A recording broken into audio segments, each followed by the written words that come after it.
Bus stop पर कुछ लोग खड़े बस का इंतजार कर रहे थे। तभी वहां 10-12 साल की एक लड़की आई। उसके कपड़े गंदे और फटे हुए थे। वो वहां आकर लोगों से कहने लगी, बाबूजी 2 रुपए दे दो, बाबूजी 1 रुपए दे दो, 2 दिन से कुछ नहीं खाया है, 1 रुपया दे दो ना बाबूजी।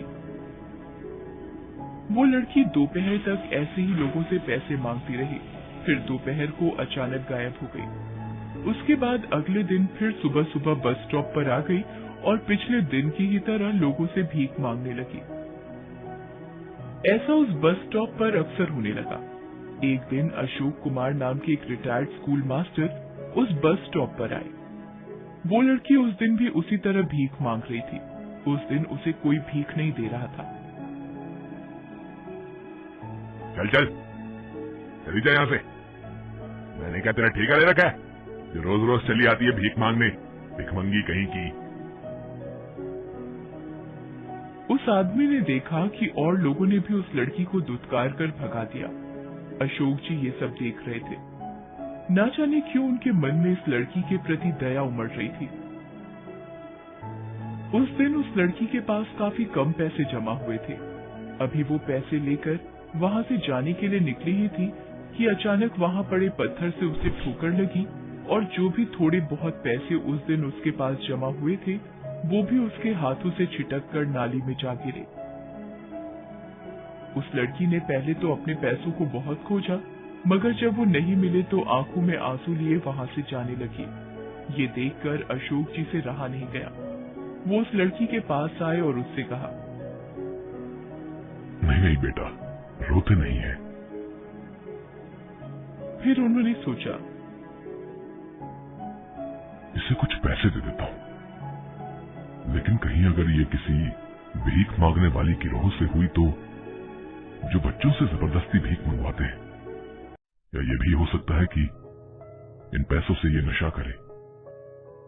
इस तरह पैसे मांगकर नशा करना इन जैसे बच्चों की आम बात है। ये सब सोचकर उन्होंने कहा, अच्छा बेटा, ये बताओ कि पैसे लेकर तुम क्या करोगी? इन पैसों का मैं खाना खरीदूंगी बाबूजी। कहीं ये झूठ तो नहीं बोल रही? चलो फिर मैं तुम्हें खाना ही खरीद देता हूं। इसके बाद अशोक जी उसे खाना खरीद कर देते हैं। खाना लेकर वह लड़की वहां से चली जाती है। कहीं ये खाना फेंक कर फिर से भीख मांगने ना आ जाए, इसलिए कुछ देर यहीं रुक कर देखता हूं। अशोक जी काफी देर तक वहां रुके रहे, मगर वो लड़की फिर नहीं आई। अशोक जी भी वहां से चले गए। अगले दिन जब अशोक जी फिर से उस बस स्टॉप पर आए तो उन्हें फिर से वही लड़की दिखी जो लोगों से भीख मांग रही थी। उस दिन भी अशोक जी ने उसे खाना खरीद कर दे दिया। कुछ दिनों तक ऐसा ही चलता रहा। एक आध बार तो अशोक जी खुद भी अपने घर से खाना लाकर उस लड़की को दे देते थे। एक दिन जब अशोक जी ने उस लड़की को खाना दिया तब उनके मन में एक बात आई,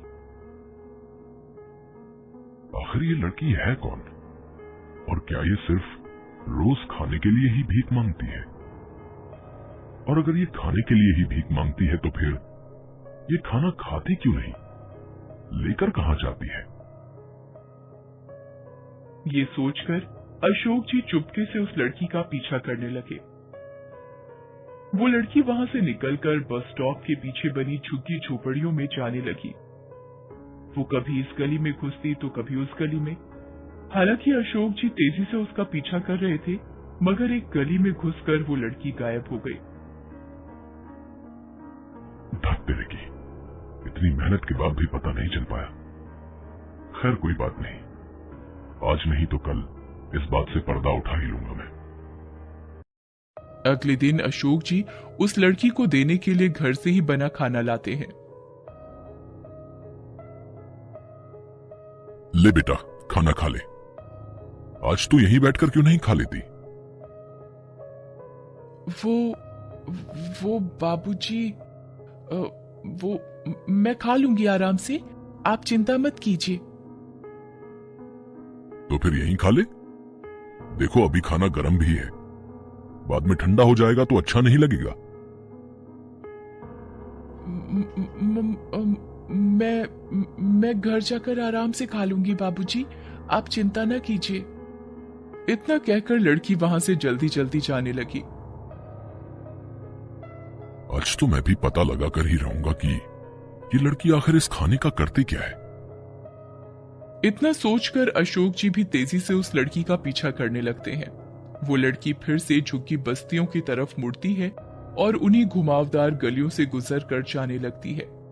आज अशोक जी ने भी ठान लिया था कि वो भी पता लगाकर ही रहेंगे कि ये लड़की आखिर जाती कहाँ है। लड़की कई गलियों को पार करने के बाद एक टूटी फूटी झोपड़ी में घुस जाती है। अशोक जी भी उसका पीछा करते हुए उस झोपड़ी तक पहुंच जाते हैं और वहां की टूटी खिड़की से झोपड़ी के अंदर झांक कर देखने लगते हैं। झोपड़ी के अंदर सामान के नाम पर 2-4 बर्तन, कुछ गंदे कपड़े और 2 स्कूल के बैग पड़े हुए थे। अंदर एक टूटी हुई चारपाई पर एक औरत लेटी हुई थी। शक्ल से वो काफी बीमार लग रही थी। उसके पैरों के पास जमीन पर 7-8 साल का एक लड़का बैठा हुआ था। लड़की जब खाना लेकर अंदर घुसी तब उस लड़के ने कहा, माँ दीदी खाना लेकर आ गई। चारपाई पर पड़ी उनकी माँ भी किसी तरह उठकर बैठ गई और बोली, हाय, कैसी किस्मत है मेरी, तेरे बापू का सपना था अपने दोनों बच्चों को खूब पढ़ाएंगे, मगर उनके जाने के बाद पढ़ाना तो दूर, मैं अपने बच्चों को 2 वक्त का खाना भी नहीं दे पाती। 2 रोटी के लिए मेरी बच्ची को ना जाने कहां कहां भटकना पड़ता है और ना जाने कितने लोगों के सामने हाथ फैलाना पड़ता है। ऐसी जिंदगी से तो मर जाना भला है। कहते कहते उस औरत की आंखों में आंसू आ जाते हैं। रो मत मां, बस तू ठीक हो जा। भगवान ने चाहा तो मैं और बबलू एक दिन फिर से स्कूल जाना शुरू कर देंगे। तू खाना खा और फिर अपनी दवाइयां खा, नहीं तो तेरी तबीयत और बिगड़ जाएगी। फिर वो लड़की अपने हाथों से अपनी माँ और भाई को खाना खिलाने लगती है। ये देखकर बाहर खड़े अशोक जी की आंखें भर आती हैं। वो अपने आप को रोक नहीं पाते और झोपड़ी के अंदर चले जाते हैं। उसे देखते ही लड़की अचानक खड़ी हो जाती है और कहती है, बाबूजी आप? मैं सब कुछ समझ गया हूं बेटा, तुम्हें कुछ कहने की जरूरत नहीं। तभी उनकी नजर वहां पड़े स्कूल बैग पर पड़ती है। अरे वाह, तुम लोग स्कूल भी जाते हो?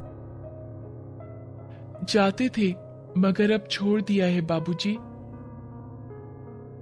क्यों? पढ़ाई छोड़ने का दुख नहीं हुआ तुम्हें?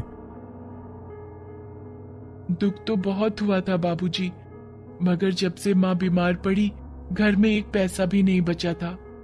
घर में जितनी भी जमा पूंजी थी सब माँ की दवाइयों में खर्च हो गए। 2 दिन हमारे पेट में अन्न का एक दाना भी नहीं गया था। खाली पेट माँ की दवाइयां भी असर नहीं कर रही थी। तब मजबूर होकर मुझे काम की तलाश में स्कूल छोड़ना पड़ा, मगर मेरी उम्र देखकर कोई मुझे काम देने को भी तैयार नहीं हुआ। तब मजबूरी में मुझे ये रास्ता अपनाना पड़ा, भीख मांगने का। ये पेट की आग जो न करवाए बाबूजी। मैं आज ही तुम्हारी माँ का दाखिला अस्पताल में करवा देता हूँ। देखना, कुछ ही दिनों में वो ठीक हो जाएंगी और फिर तुम और तुम्हारा भाई कल से स्कूल जाएंगे। पैसों की तुम चिंता न करना। अशोक जी की बातें सुनकर उन तीनों के मुरझाए चेहरे पर मुस्कान दौड़ जाती है। कैसी लगी आपको ये कहानी? प्लीज़ इस चैनल को सब्सक्राइब करें, लाइक करें और वीडियो को ज़्यादा से ज़्यादा शेयर करें। हर हर महादेव।